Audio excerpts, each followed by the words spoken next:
درود نگویم به شما بیننده‌های عزیزی شبکه سفینه، چون همیشگی این وقت و ساعت رسیدیم به دیدار همدیگر. این برنامه لازیز با جمشید است از شبکه سفینه و میمونی نوبتی ما هستند سراینده محبوب و خوش‌آواز اینم باشد فاطمه مشربова. سلام علیکم. سلام علیکم. خوب هستید؟ بله خوب هستم. خوش آمدید به استودیوی مرکزی تلویزیون سفینه. خوش آمدید به برنامه لازیز با جمشید.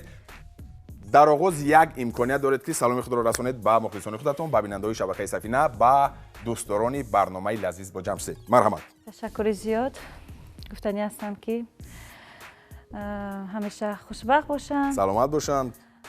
هموطنان عزیز و گفتنی هستم که بسیار خوشحال هستم که شما مرا با برنامه لازیز با جمشید سلامت باشند. دعوت نمودید. خیلی شاد هستم. خیلی خوب. تشکر. و ما نیز شاد هستیم که امروز شما یک خوراک بسیار لذیذ آماده میکنید. بله. و باوری کامل دارم که خوراک لذیذ میآید. و بیننده ها به صبرانه انتظارند که کدام خوراک هست امروز فاطمه آماده میکند و من کمک میرسونم و کدام محصولات لازم است. مرحمت سخن به شما. امروز خوراک ما خوrazmkabоб نام دارد. خیر. در اینجا ما میبینیم پیاز است، گوشت، یعنی خوراکی که پمیدور. امروز آماده میکنید نام دارد خوrazmkabоб. بله. استفاده میشد محصولات ها پیاز، پمیدور، گوشت، سیر پیاز، کبودی ها، بله. دو نوعی سبزی، بله. خوکه های خوشبوی کننده بله. و روغن. نمک. خیلی خوب دوستان، امروز خوراک نام داشته است خوrazmkabоб و آماده میکند فاطمه.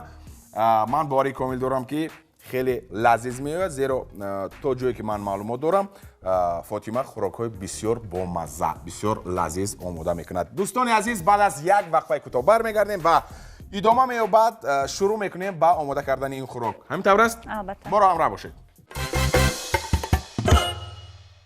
از چی شروع میکنیم؟ من برای تو کمک میکنم. شاید من گوشت رو شما میده میکنید. خب. و من لازم است. چی لازم است؟ روغن. یعنی فاول کردن این. خب دوستان فاول میکنیم. میدونی چی؟ بیاید خوبترش در اینجا میگذاریم برای اون که اینش خوبتر است. دوستان عزیز، خب شروع کردیم و بلند باشد، پستر باشد، چگونه باشد؟ نه اونقدر بلند. نه اونقدر پست. خیلی خوب. خیر، در اینجا میگذاریم. اکنون دوستان من گفتم که امروز فاطمه آماده میکند یک خوراک عجیب. زود آماده میکنید در خانه خوراک. البته. یعنی دوست می‌دارم. اهل اویله انتظار میشوند که کی فاطمه خوراک رو آماده میکند. گرم نشده روغن رو میاندازیم یا نه؟ بله میاندازیم. خب من برای شما کمک میکنم. خیر دوستان عزیز، چقدر شما گوید؟ کیفایه گوید، من باز میستم. نه. خب اکنون قدم های نخستین را گذاشتیم دوستان عزیز و این معنی آن را دارد که باید کیفایه است. کیفایه است. گرم می شود اکنون. بله. گرم می شود و من به شما میدم این را. پیاز را شما با یک جهان صمیمیت میده میکنید. خب ادامه مییابد. فاطمه. بله. من یک سوال دیگر دارم. اوید به ریزه کردن این. خب گوشت هست از انمون پوچه. همین طور است؟ از پو است. بله. پوی و چگونه من میده کنم؟ در اینجا مزمش ببین نشان میدم. خیر. مثلا این رو میگیریم. خیر. این رو چرکنجه میده میکنیم. چقدر باشد؟ ازیر. خیر. خوب. این قدر کفایه است. خیلی عالی. بسیار آسان بود است دوستان عزیز. بسیار آسان بود است. این شب و روز فاطمه با چه کار مشغول است؟ راستی من شب و روز بسیار جستجوی سرودهایم هستم. خیر. انشالله همین سال البوم دومی خودم را میبرم. سلامت باشند. از پی ایجادیات هستم. عالی. از پی ایجادیات هستید و البوم دومی شما، خب مجموعه سرودهای شما از انمین گفتید که میبراید در ایجاد، از پی ایجاد هستید. چند سرود رو در بر میگیرد؟ از 10 سرود، برای که بیشتر سرودهای نو در آنجا است. بیشتر سرودهای نو است. بله. خیلی عالی. خب برای ایجاد کردن یک سرود مثلا تقریبا چند روز یا چند هفته صرف می شود؟ می توانید گفته؟ باور کنید اگر گویم که در یک سرود وقت میگیرد گویم که در 3 هفته یا 4 هفته یک سرودی ما آماده می شود. یعنی بسیار زحمت رو طلب می بله. کند. خیلی عالی، خیلی خوب. خب من فکر می کنم که قریب که یک زیاده از 5 یا 6 سال شد شما در روی صحنه کسبی هستید، همینطور است؟ بله.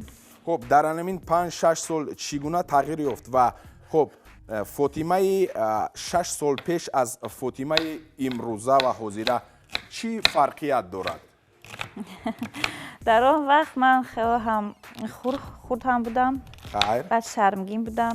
خب و نه آنقدر نمیدونستم چه گویم از پایی که یعنی دوستان عزیز، فاطمه میگوید که در اون وقت شرمگین بودند.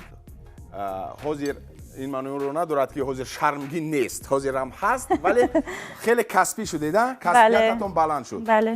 خیلی عالی. بینید که دوستان بعضی مهمان ها میگویند که به من این لازم است اون لازم است، الکی فاطمه خودش میفهمد گویا که در اینجا چندین مرتبه خب خوراک پخته است. خیلی عالی. خب یعنی که کسبیتتون بلند شد. بله. و شماره سرودها نیز زیاد شدن. تقریبا گفته میتونید که یک مثلا فاطمه تا امروز چند سرود دارد علاوه به انمون اشعار نوی که میبراید به نزدیکی؟ باور کنید یکم البوم من 14 سرودی نو بود. خیر. اکنون 10 سرود دیگر بعدی. خب یعنی که 24 سرود این فقط به واسطه خب کوشش کردید این سرودهای صرف خودتون است. بله. خیلی عالی. من فکر میکنم که در یک مدت کوتاه خب آماده کردن این قدر سرود به هر کس میسر نمیگردد. حالا که گفتید که برای آماده کردن یک سرود با کمیش 2-3 هفته بله میگذرد. شما در سرودخوانی آوازتون بسیار بلندی مرغوله دار است ولی در صحبت کردن بسیار مهین، بسیار با تمکین سخن میرانید. یعنی این معنی آن رو دارد که شما صدایتون رو احتیاط میکنید یا اینکه عموما طبیعت شما چنین است؟ من طبیعت من خودشم خیر است. وقتی که سرودخوانی به آوازم بلند میشه، وقتی که سخنرانی به آوازم پست است. خیلی عالی. بود یگون نفر در خانه مثلا که شما رو وادار کرد به انمین سراییدن سرود؟ البته ما میدونیم که مثلا پدر شما یک نفری به واسطه به همین کارها یعنی سر و کار دارد بیشتر به ثبت و همین کارگردانی آواز، همین طور است؟ البته بله. میخواستم در همین اطراف کمی معلومات میدادید. خیلی من در عائله صنعتکاران به دنیا آمدم. بابایم که حج نگار است، میشناسید. استا قدم مشربو. بله. تخلصی استا مستا بودن. استا مستا گروه آوازداری. بله. بسیار هم مشهوری حجوی بودن ده. خیلی خوب. به همین خاطر در وجودم که هست، در خونم هست، به همین خاطر من صنعتکار، من کسبی پدرم رو ادامه دادم. بله. خیلی خوب. من خواهش میکنم که به همین دستگاه نواربرداری نگاه کنید. خواهش میکنم کارگردان. یک بار دیگر نگاه میکنیم. دوستان این معنی اون رو ندارد که بسیار به احساسات داده شده است فاطمه. این معنی اون رو دارد که پیاز رو میده کرده ایستاده است و چشمهایش کمک میسوزد است. همین لحاظ کمک آب پیدا شد و این از همین سبب است. دوستان و نفرانی که نوکک به شبکه ما پیوستن، بار دیگر میگیم که شما برنامه لذیذ با جمشید رو تماشا دارید و مهمان نوبتی ما هستند سراینده جوان امید بخش، سراینده که بسیار سرودهای جذاب دارد، فاطمه مشربова هستند و اولین مرتبه که من شما رو دیدم فاطمه در تلویزیون، خب در یک از برنامه ها بود و شما بسیار خب یک نفری که بیشتر کوشش میکردید که با همون زبان انگلیسی سرودها قرائت سرایید و این نیز با شما خوب میسر میگردید. خودتون در خاطر دارید که کی مثلا اولین مرتبه طریق تلویزیون شما رو خب نمایش دادم و از هنر و مهارت شما بیننده های عزیز با خبر گشتند. من راستی سرود خارجی رو بیشتر دوست می داشتم برای که من فقط سرودایی که ویتنی هیوستون و سیلین جون و تونی بریکسون بسیار هنرمندان مایکل جکسون و غیره بودن. باور کنید فقط من سرودای خارجی رو گوش میکردم و همین خاطر بله من بیشتر سرودهای خارجی رو زمزمه میکردید. بله. خیلی عالی. امروز ما از فاطمه خواهش نمیکنیم که این یا اون سرود رو خواند سرایت، فقط امروز ما اطراف فعالیتش صحبت خواهیم کرد و اطراف مهارت خوراکپزیش. همین طور است؟ بله. اگر امکانیت باشد میدیدید که روغن در کدام حالت است؟ حالا نه. گفتید که زود آماده میکنید خوراک. بیشتر کدام خوراک رو شما آماده میکنید و خوردن کدام خوراک رو شما دوست میدارید؟ راستی من بیشتر خوراک آش رو به حد دوست میدارم و وقتی که در خانه که باشم البته من فقط آش بپزم. یعنی از اودای پختن آش پلو نیست؟ میبراید بینید باز در بیرون در حوالی در انمون چی میگن دیگدو نه؟ با انمون آتشی که خوراک لذیذ میوید. خیلی عالی. خب گفتید که عین حال با آماده کردن آلبوم سرودهای نوتان مشغول هستید و گفتید که 10 سرود رو در بر میگیرد. همین 10 سرودی که شما گفتید خب در کدام موضوع ها بخشیده شده؟ بیشتر در عشق محبت. خیر. باز مادر، وطن، اینها هم هستند در آنجا. موضوع های بسیار اساسی. بله. خیلی خوب. اکنون تا اون دمی که من کوشش کردم که زودتر پیش از فاطمه مایده کرده تمام کنم گوشت رو، ولی با من میسر نگردید و من کوشش کرده ایستادم. خب اولین شده کدام محصولات رو میاندازیم فاطمه؟ اولین گوشت رو. اول گوشت باید گوشت رو سرخ کنیم. باید سرخ کنیم ها؟ خیلی خوب. من بعد از یک لحظه اولین مراتبه مثلا با سفر هنری سالی چند بود بیرون از کشور برآمد کردید؟ اگر از یادم نبرآمده باشه سال 2012. سال 2012. این کدام کشور بود؟ این در شهر چیتا بود. یعنی فدراسیون روسیه بود؟ بله. خب این کنسرت چگونه کنسرت بود؟ یگون فستیوال بود. بعد خیلی آغاز شد دیگر سفرهای هنری من بیشتر چند دعوت ها. خیلی عالی. چیکار میکنیم؟ داخل میکنیم. خودتون رو احتیاط کنید. خوب است. بلندتر میکنیم دوستان. خب اکنون میپردازیم به اولین مرتبه، یعنی اولین شده در دیگ گوشت رو میاندازیم. باید که محصولات دوم بعد از چند دقیقه انداخته شود، یعنی پورا بیرون شود. بله. پورا بیرون شود. گفتید که یعنی سهمی خیلی بارز دارد پدرتون در انتخاب کسب شما، یعنی که سرایندگی. همین طور است؟ البته. خب مادر چگونه سهم دارد؟ مادرم هم زید نیستن. خیر. افتخار میکنن که من در جده صنعت هستم. موفق گردیده؟ بله. خیلی فخر میکنن. خیلی خوب. از اون اویله برادران خواهران چگونه هستند؟ یگان کس زید نیست در اویله ما. برای که اویله ما هم صنعتکار هستند. الکی همشون صنعتکاران کسبی هستند. خب یگان مثلا کمک میکند پدرتون برای همین سرودهای شما، مثلا در ثبت آواز؟ من نمیدونم یا اینکه نه؟ البته من پیش از سرودخوانی یا که در ضبط سرود میروم. در ثبت سرود؟ در ثبت سرود اول پیش پدرم میروم. همچون امتحان میگیرن از من. خیر. میسرایم، بعد میگن که اینجا این خیل خوب، این خیل باید کدن در کد، آواز این خیل. پدرم همش به من میفهماند، بعد میروم به ثبت آواز. خب باری هم شده است فاطمه که خب سرود رو چی گویم که خوبتر براید، یعنی سرود رو محلش در صحنه خوب جزیر کرده باشید. میگویند که بعضا سراینده ها میبرویند، بعداً پس پرده میگویند که مرحمت میگویند که چنین دل نخوندم، باید این خیل میکردم، این خیل کردم، یا اینکه سخنها رو گم کردم. میشود همین خیل؟ تا حال نشده است. تا حال نشده است. آفرین. تا حال نشده است. خند زنید، چشم نرسد.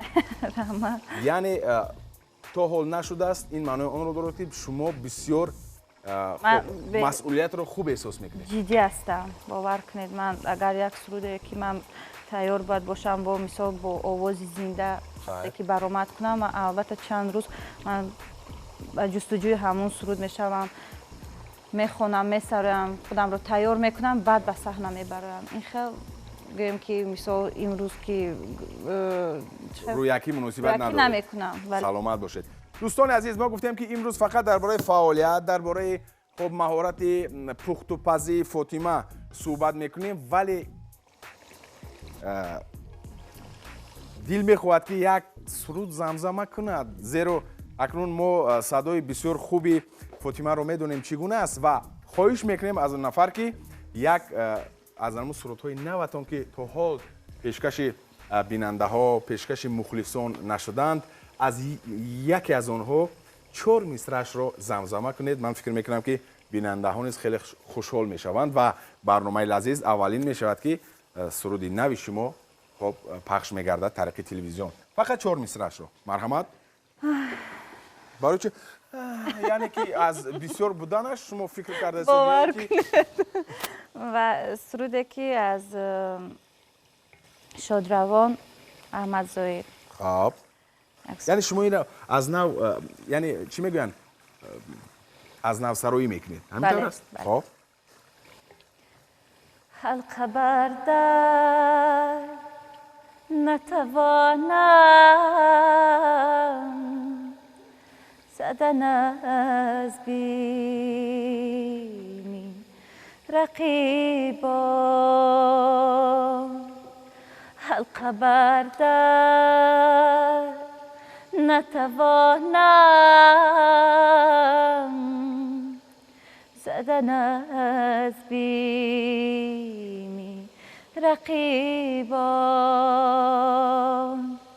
این توانم که بیایم به محلت به گدایی، من ندانستم از اول که تو به مهر و وفایی، نابستن از آن به که ببندی و نپایی.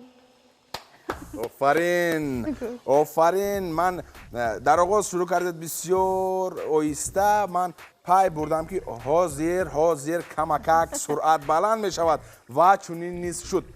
صداتون خسته نباشد و مرحمت بینید که چگونه است. من فکر میکنم که کمکک زیادتر بریون شود خوبتر می شود برای ملایم پختنش. همینطور است؟ دهانش رو نپوشید؟ نه ممکن نیست؟ خب اکنون گفتید که سرودهای نو به نو ایجاد کرده ایستاده اید و برای ثبت سرود گفتید که 1 یا 2 هفته می رود. خب متن‌ها رو چگونه انتخاب میکنید؟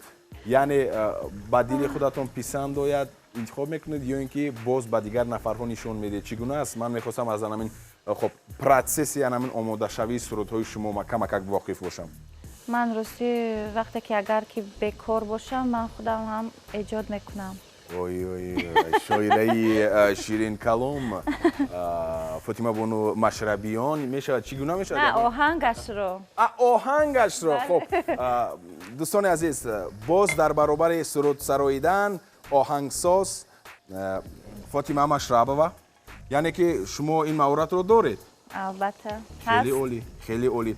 یگان سرودتون رو آهنگش رو تا این دم خودتون ایجاد کرده اید؟ البته. یعنی وقتی که میگویند که شخص آهنگ رو ایجاد کند حتما که باید یگان اسباب موسیقی رو نواخته تواند. البته. کدام اسباب موسیقی رو مینامید؟ فورتپیانو. دوستان متاسفانه در اینجا فورتپیانو رو کشیده نمیشود، در اینجا آورده نمیشود. به هر حال خیلی خوب است. یعنی شما معلوماتی موسیقی دارید؟ البته دارم. من کنسرواتوار 5 سال من در اونجا در شعبه آوازخوانی انعنوی فلک و در اونجا و انجام ولی با دیپلم سرخ اعلا در اونجا ختم نمودم. دوستان عزیز سلامت باشند. یعنی ختم کرده کنسرواتوریای ملی جمهوری تاجیکستان به نام طلب خوجا ستارف و همچنین در شعبه خب سرودهای انعنوی انعنوی و خب از جمله در اونجا میآموزانند نواختن اسباب رو. و غیر از فورتپیانو باز کدام اسباب رو شما از عهده نواختنش میبرید؟ دومره باز گیتار رو با کم بیش خب بعد تبلک یعنی هم بینید که شما هم اسباب‌های توری هم اسباب‌های ضربی و یعنی اسباب‌های نفسی رو نه مثلا کلارنت نه خیلی خوب. من فکر میکنم که در آینده حتما که اگر شخص خواهش داشته باشد چیکار میکنه؟ میشود. خیلی خوب خیلی خوب. و یک چیز رو میخواستم فهمم و بیننده ها نیز بصبرانه انتظارند که دوستان ببخشید که من امروز کمک زیادتر سخن گفته ایستادم، زیرا در سوالهای من فاطمه با قول خرونومتراژ مانده است. یک سوال رو با مدتی 10 ثانیه چیکار میکند؟ جواب میدهد و خلاص. برای اون کمک زیادتر من صحبت میکنم، بیشتر شما صحبت کنید، بیشتر معلومات دید. برای چی دو نوع سبزی فاطمه؟ برای اینکه خوشرو شود. جواب خیلی خوب. بینید من سوال رو میدیم و تقریبا 3 ثانیه یا 2 ثانیه جواب در بر میگیرد. از همین لحاظ برای که خوشرو شود. بله. برای انمون نمودی ظاهریش البته خند زنید. یعنی پیش از اونی که بارها گفتیم خوراک با لذت باشد، باز مهمتر اون است که زیبا باشد، نمای ظاهریش زیبا دلکش باشد. همین طور است؟ بله. آفرین. خب دوستان همینک اکنون بینید که 2 نفر این گوشت رو کوفته ایستاده است و این گوشت حیران است که برای چی 2 نفر.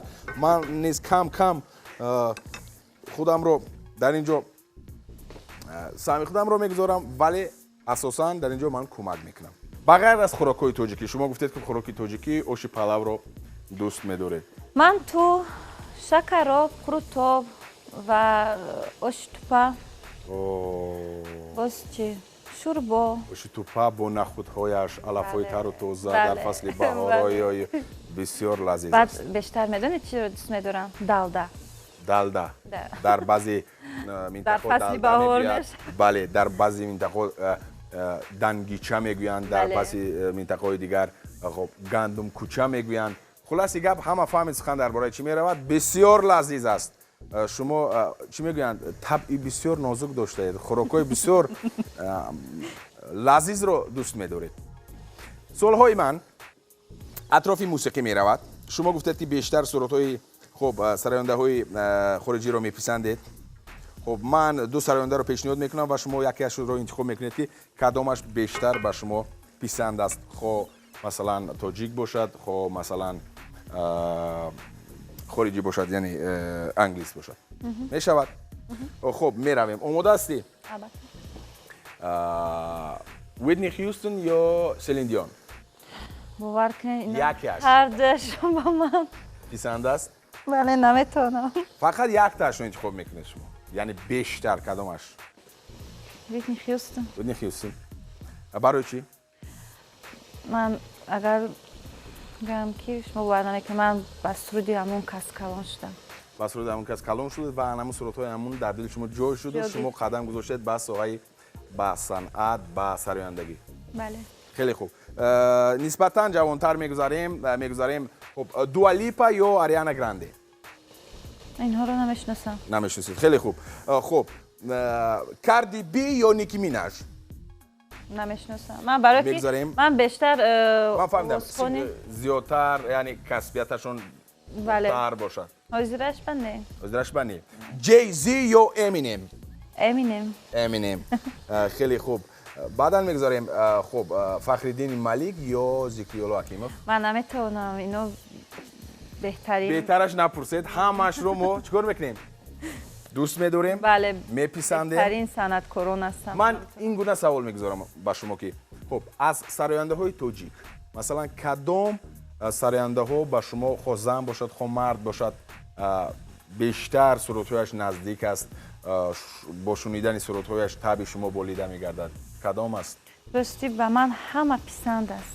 من نمیتونم میگم که این به من مخواه، همشون برای من یک سبب. خب از چی میگوید حالت ناگوار خودش رو میبرورد فاطمه؟ من این گونه میگویم. خب برای فاطمه همه سراینده‌های توجیک پسند است دوستان عزیز، به عزت نفس یگان کس نمیرسد و هست یگان سراینده هست که مثلا باز نزدیکتر است انا سرودهایش که شخص حلاوت میبرد روش بالیده میشود. یک دو یا سه سراینده رو نامبر کنید.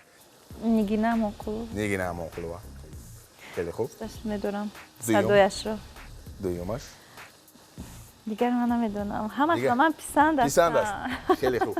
خیلی خوب. خیلی خوب و اگر همین سوال رو با یگان سراینده دیگر دهند و آن سراینده با شما آشنا است، دوستی نزدیک نیز نباشد ولی به هر حال مناسبت خوب دارید، شما تماشا دارید و نام شما رو نگیرد، چگونه میشه؟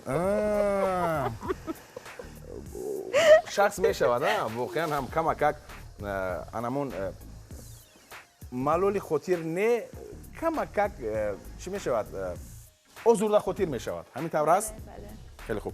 میگذاریم از سراینده مثلا گذشته‌مون، سراینده بسیار سامی ارزنده گذاشتند در رشد و نموی صنعتی استرادای توجیک، مثلا در سرودهای عنعنوی، فلک، شش مقام، کدام‌هایش رو شما میپسندید و خب میگویید که در حقیقت واقعا هم سامی ارزنده دارد؟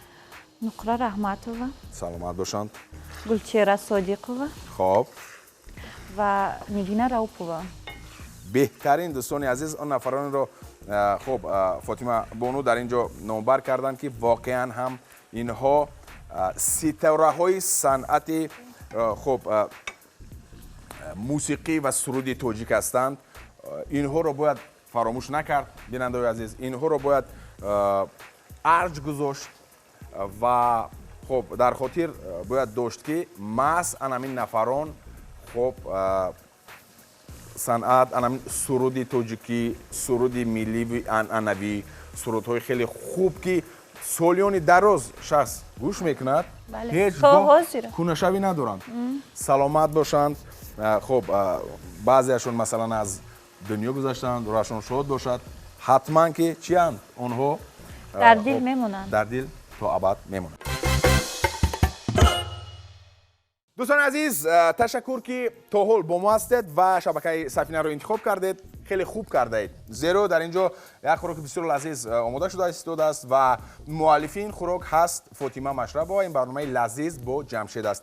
گوشت را الکی انداختیم، تقریبا 10 دقیقه بریان شد، بوی بسیار لذیذ دارد. دوستان عزیز این رو با سخن گفتن نمیشود. و اکنون چیکار میکنیم فاطمه؟ چیکار میکنیم اکنون؟ پیاز رو خب داخل میکنیم. من با شما کمک میکنم. شما خودتون میگیرید. باشد باشد.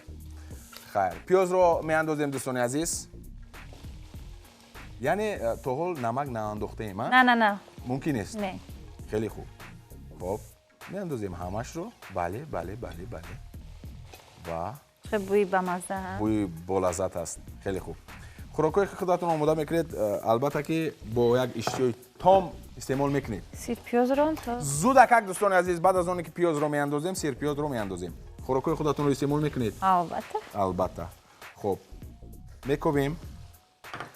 اینو لازم نیستن دیگر. خیر. کدام خوراکا رو مثلا آماده کردنش رو دوست می‌دارید؟ آماده کردنی؟ آماده کردنی خودش؟ آماده کردنی. بله بله بله. آماده کردنی گلمنتو رو از خود کردم، پختم، قدر به مزه آمد که بسیار بولذت. به مزه نیست. به مزه آمد نه. با مزه. یعنی که گفتنی است که به نهایت با مزه. بولذت. دوستان خیلی خوب. بعضا غیر چشم داشت سخن‌های راست از اون میبرد. البته این نه شوخی است. شوخی میکنم. دوستان اون نفرانی که نوکک با شبکه ما پیوستن، بار دیگر میگویم شاید شما نوکک پیوستید و ندونید که اینجا چی گپ است. دوستان این برنامه لذیذ با جمشید است. مهمانی من هستند فاطمه مشربова. یک خوراک بسیار لذیذ آماده میکند، خورزمکباب خب بعد از اونه که دیگ رو ماندن برابر زودکک روان رو انداختیم کمکک تصفید بعدا گوشت رو انداختیم تقریبا 10-12 دقیقه بریون شد بعدا زود پیاز رو از آخری پیاز زودکک سیر پیاز رو انداختیم بعدا یک 7 یا 8 دقیقه می شود که بریون شده ایستادند اکنون چکار میکنیم؟ سبزی رو وقتش رسیده است؟ بله از کدومش شروع میکنیم؟ فرق ندارد فرقی ندارد مرحمت دوستان سبزی رو میاندازیم و اون نفرانی که مثلا این خوراک رو آماده میکنند میتوانند از یک نوع سبزی استفاده برند فرق ندارد فرق ندارد میتوانند از دو نوع سبزی استفاده برند شاید میتوانند در اینجا قرنفل بلغاری البته نه ممکن نیست خب این تخیلی من بود نادرست بود است خب سبزی دو نوعی سبزی است گفتیم دو رنگ خیلی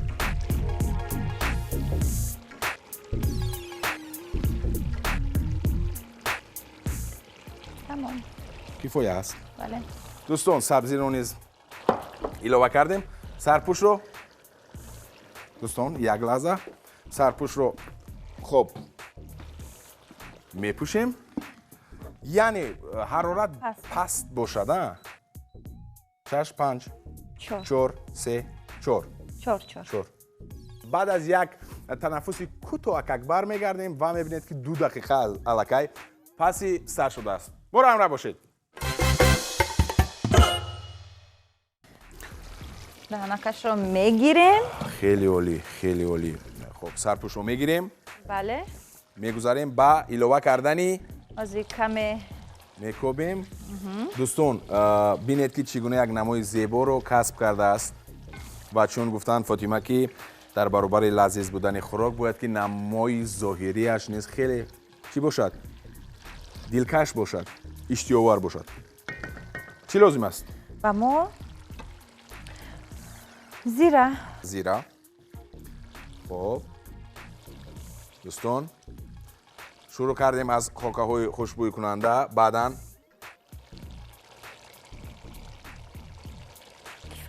کفایه است مرچ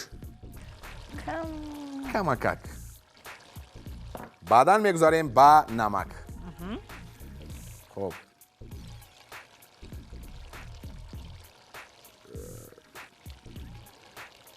فکر میکنم بس است نه؟ بله. چون ما آب میاندازیم بله. کفایه است؟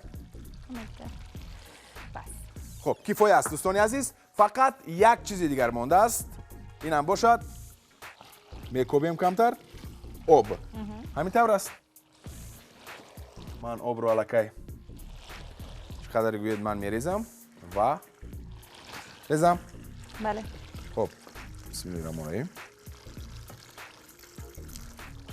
کفایه دوستان آب کمتر میرفته است و فاطمه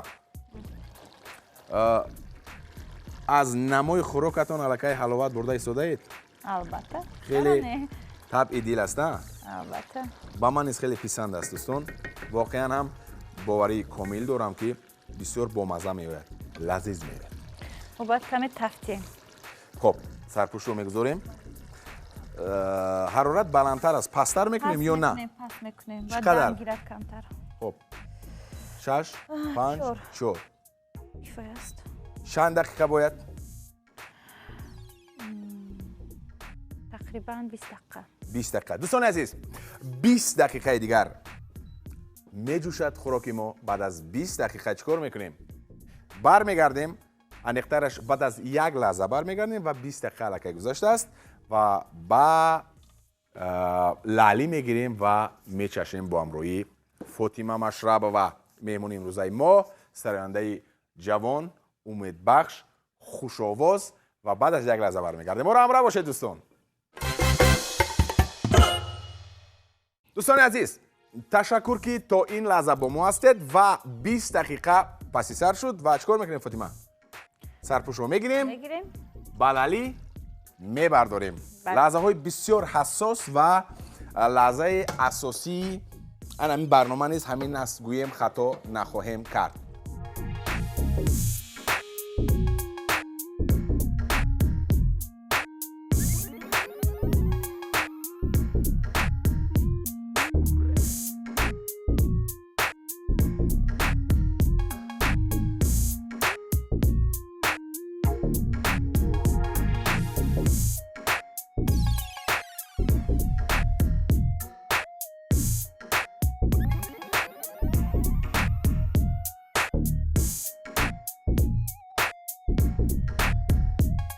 бинед ин зебогиро ва баъд аз як лаҳза аз ин зебогӣ мечашем ва мегӯем ки чӣ гуна мазза ва чӣ гуна лаззат дорад ва хӯроки омода кардаи Фотима Машрабоваро баҳогузорӣ мекунем дӯстон. Баъд аз як лаҳза бармегардем. боро ҳамроҳ бошед.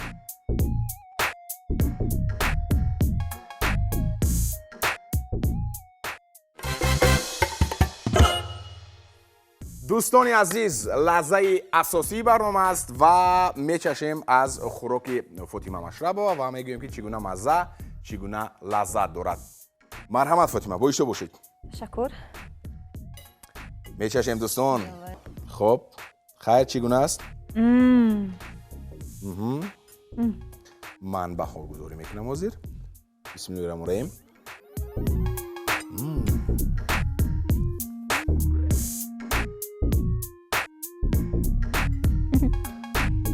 як дақиқа гаришед.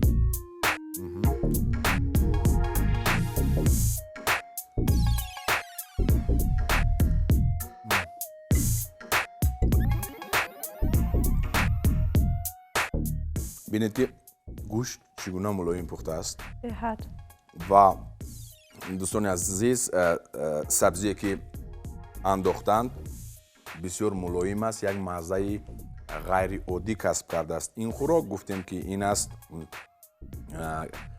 кабоби хоразмӣ дар иҷрои Фотима. Бечуну чаро гуфтан мумкин аст ки бисёр маззаи ба худ хос дорад. воқеан ҳам бисёр лазиз аст, зеро худи Фотима мегӯяд чӣ гуна аст? фикр мекунам ки бисёр лазиз, болаззат аст ва ман бефикр мегӯям ки хеле лазиз аст. бо иҷозати шумо Фотима, як тоҷикистон сипос барои шумо барои омода кардани ин хӯроки лазиз, ғайриоддӣ, болаззат ва гӯшт бисёр мулоим ва табъи дилпухт аст. бениҳоят хуб ва ман фикр мекунам ки шуморо дида ин хӯрокро аллакай бинандаҳои мо бонувони азиз мебинанд. бале, зуд тайёр аст дар як муддати кӯтоҳ. дар маҷмӯъ як 30 дақиқаро мегирад. ҳамин тавр аст? омода мекунанд барои дӯстон, наздикон ва барои аҳли оила омода мекунанд ва мечашанд, мебинанд, истеъмол мекунанд, роҳат мекунанд. дар охир барои бинандаҳои азизи шабакаи Сафина, барои мухлисони худат, барои хоб дӯстдорони барномаи Лазиз бо Ҷамшед чӣ гуфтанӣ ҳастӣ? бори дигар гуфтанӣ ҳастам ки ташаккур ба шумо, ташаккур ба телевизиони Сафина ки моро даъват кардед. саломат бошанд. ва гуфтанӣ ҳастам ки хотири ҷамъ, тани сеҳат, дили беғамро орзумандам. ҳамеша хушбахт бошанд. саломат бошанд. ва мо дар навбати худ ба шумо дар эҷоди сурудҳои нав ба нав муваффақият пешравӣ хонем ва боварии комил дорем ки дар ояндаи наздик анамун ашъори сурудҳои шумо, маҷмӯи сурудҳои шумо мебарояд ва дили мухлисонатонро шод мекунед. ташаккур. бинандаҳои азиз, инҷо бошад барномаи навбатии Лазиз бо Ҷамшед бо охир мерасад. дидед ки чӣ гуна як хӯроки бисёр лазиз буд. борҳо мегӯям ки меҳмонони барномаи мо дар инҷо аз таҳти дил омода мекунанд ва хуб хӯрок дар анамун протсесси як суҳбати бисёр хубу хушу гуворо ҷараён мегирад. омода кардани хӯрок аз ҳамин лиҳоз хӯрокҳо бисёр лазиз меоянд. ин бе ягон шӯхӣ аст, ҷиддӣ мегӯям ва имрӯз низ хӯрок бисёр лазиз омад. фикр мекунам ба шумо низ писанд омад. ин хӯрокро дар хонаатон барои аҳли оила, наздикон, дӯстон омода кунед ва истеъмол намоед. ҳамеша хӯрокҳои лазизро омода кунед, истеъмол намоед ва мувофиқи меъёраш. то дидори навбатӣ саломат бимонед. ҳатман ҳамаш хуб мешавад дӯстони азиз. хайр.